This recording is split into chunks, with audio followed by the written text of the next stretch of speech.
დაშინების მცდელობა და დიქტატურის გაფორმება. ასე ეხმაურებიან ოპოზიციური პარტიის წარმომადგენლები პარტია გირჩი მეტი თავისუფლებისა და კოალიციის ცვლილებებისთვის ერთ-ერთი ლიდერის ზურაბ ჯაფარიძის დაკავებას. თბილისის საქალაქო სასამართლოს მოსამართლე ირაკლი შვანგირაძემ ზურაბ ჯაფარიძეს აღკვეთი ღონისძიების სახით დაკისრებული 20,000 ლარიანი გირაო პატიმრობით შეუცვალა. ის სხდომათა დარბაზშივე დააკავეს. მას დროებითი საგამოძიებო კომისიის მოთხოვნის შეუსრულებლობას ედავებიან, რისთვისაც მას 16 აპრილს მოსამართლე ნანა შამათავამ 20,000 ლარიანი გირაო შეუფარდა. ზურაბ ჯაფარიძემ გირაოს თანხის გადახდაზე უარი განაცხადა.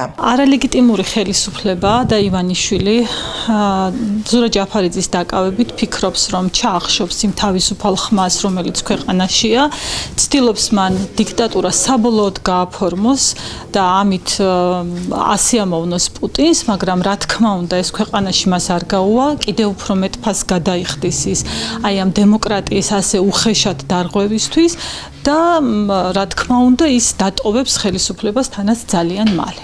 პირველ რიგში მინდა სოლიდარობა გამოუცხადო ჯაფარიძეს, შემდეგ ყველა პოლიტპატიმროს, უკვე 50-ზე მეტი არიან მე მგონი. ეს ემსახურება იმას, რომ უნდათ ხალხის შეშინება, ეს არის უკვე დიქტატურა, მაგრამ არავის არ ეშინია, არ გვეშინია, ყველას ვერ დაგვიჭერენ და რა თქმა უნდა გავიმარჯვებთ სახელოვნად. უბრალოდ გვაშინებენ იმით, რომ დაგვაკავებენ, ან უკვე ჭყალებში ვიტყვი, რომ ციმბირში გაგვიშვებენ, მაგრამ ადრეც მიდიოდნენ ხალხი ციმბირში და იბრძოდნენ თავისი სამშობლოსათვის და ჩვენც მუდმივად ასე ვიქნებით, არაფრის არ შეგვიშინდება და კიდევ ერთხელ ვიმეორებ, რომ რამდენი ადამიანიც არ უნდა დაიჭირონ, უფრო იმდენი გამოვა ქუჩაში. ზურაბ ჯაფარიძე ყოველთვის გამოირჩეოდა თავისი პრინციპულობითა და უკომპრომისო ბრძოლის მაგალითით.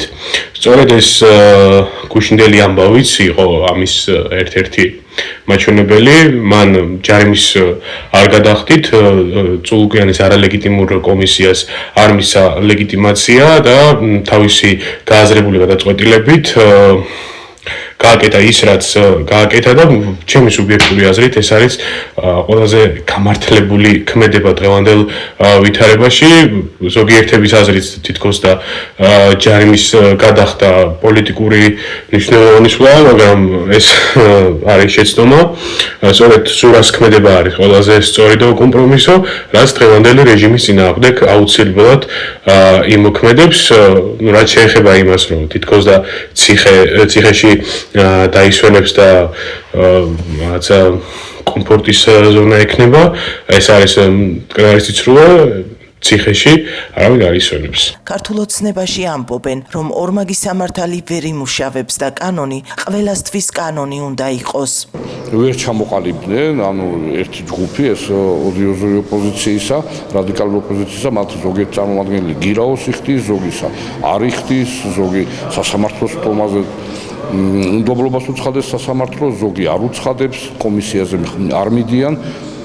იმ კომისიაზე მივიდნენ და თუ მართლები არიან, თქვა თავის სათქმელი იქ არავინ თობს არის, ეს არავის. აქედან გამომდინარე ორმაგი სამართალი ვერ იმუშავებს. სამართლიანობა ნიშნავს იმას, რომ კანონი უნდა იყოს ყველასთვის კანონი. ქართულმა ოცნებამ მოიპოვეთ საკანონმდებლო უმრავლესობა პარლამენტში და იმ კანონების აბუჩა თამბები ნამდვილად უნდა დაისაჯოს და საერთოდ ეხლა მე არ მესმის არავისი კაცი როდესაც არღვევს კანონს და თან ერკვევა და ამას თulis რომ მე ეს მაპატიე და არ მაინტერესებს და აი ამ კუთხით უდგება ნამდვილად უნდა დაისაჯოს. თორე მე არავის ციხეში ჩაჯდომა არ მინდა. ესენი არიან სულ გაყიდული ხალხი, რომელიც ფინანსირდებიან უცხოეთიდან, უცხოეთში არის ერთი ორგანიზაცია, რომელიც არაჩანს ფაქტიურად, მაგრამ მე გეტყოდით, რომ ეს არის დიფცეიტი, რომელსაც უნდა ომი.